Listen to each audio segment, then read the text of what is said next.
State of mankind. How much do you know? Excerpts from How the Spectre of Communism is Ruling Our World. 137. Following the dissolution of the Soviet Union, the CCP has taken great efforts to develop and cement its relationship with Central Asian countries, like Kazakhstan, Kyrgyzstan, Tajikistan, Turkmenistan, and Uzbekistan.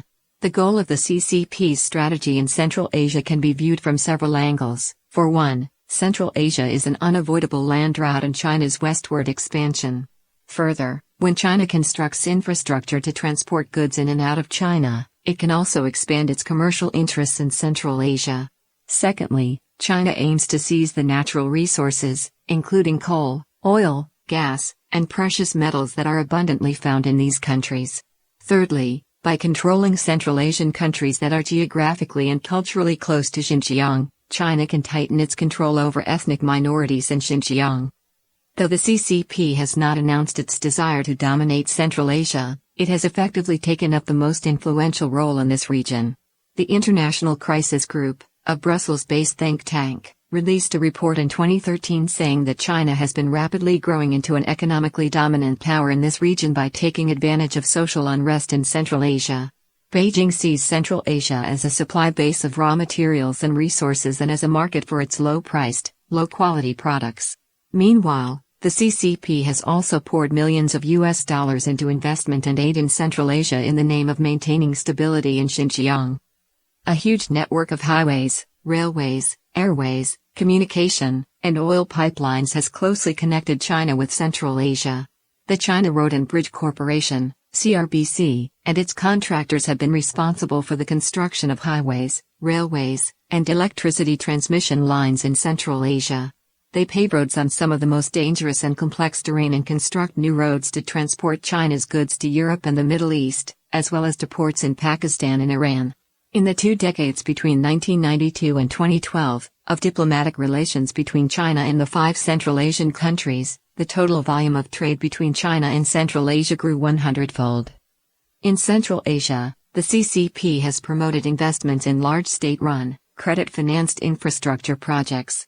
Some scholars have realized that such investments would form the basis of a new international order in which China would play a dominant role. Seen from this perspective, Central Asia, like Australia, is another testing ground for the CCP's conceptual revolution in diplomatic strategy. Beijing tends to support the corrupt authoritarian leaders of the Central Asian countries, and its opaque investment projects are considered beneficial primarily for the local social elites. The International Crisis Group's report noted that each of the Central Asian governments is weak, corrupt, and fraught with social and economic unrest. The large infrastructure projects promoted by Beijing are not only linked to massive loans, but also involve official approvals and permits, which are based on vested interests. This gives rise to and worsens the corruption in these regimes. In Uzbekistan, Islam Karimov, the former first secretary of the Communist Party of the Uzbek Soviet Socialist Republic in the USSR, served as the country's president from the time of independence in 1991 to his death in 2016. After the fall of the Soviet Union, Uzbekistan was under Karimov's authoritarian rule for another quarter-century. In 2005, government forces clashed with protesters in the eastern city of Andijan, resulting in hundreds of deaths. The CCP placed itself as a firm supporter of Karimov, rendering firm support as usual to Uzbekistan and other countries in this region in their efforts to safeguard the status quo. The fragile economic structures of Central Asian countries, in combination with massive infrastructure loans from China, leave these countries especially prone to falling into China's debt trap. Turkmenistan is suffering from a severe economic crisis, with an annual inflation rate of over 300%, unemployment estimated at over 50%, severe food shortages, and rampant corruption. Now China is the only customer of Turkmen gas, and also the largest creditor of its foreign debt, which stands at $9 billion, estimated at 30% of GDP in 2018. It's possible that Turkmenistan had no choice but to give its natural gas fields to China to pay off its debt. This country has put its economic arteries in Beijing's hands. Tajikistan borrowed more than $300 million from China to build a power plant.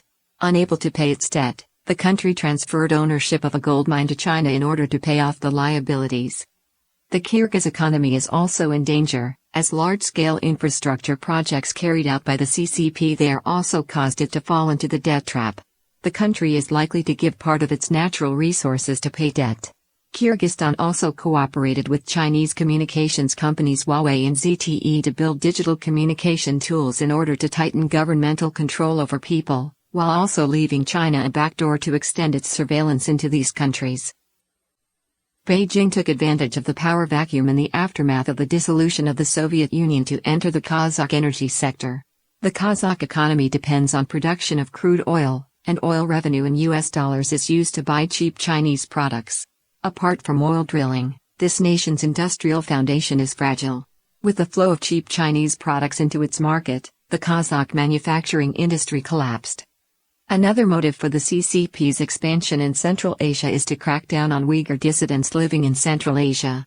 The Shanghai Cooperation Organization, SCO, charter signed by the China-led SCO allows suspects to be extradited to member countries. A member country can even send their own officials to another member country to conduct an investigation. In this way, the CCP extends its suppression of Uyghurs abroad and arrests Uyghur descents who have taken refuge in other countries. From Chapter 18, The Chinese Communist Party's Global Ambitions.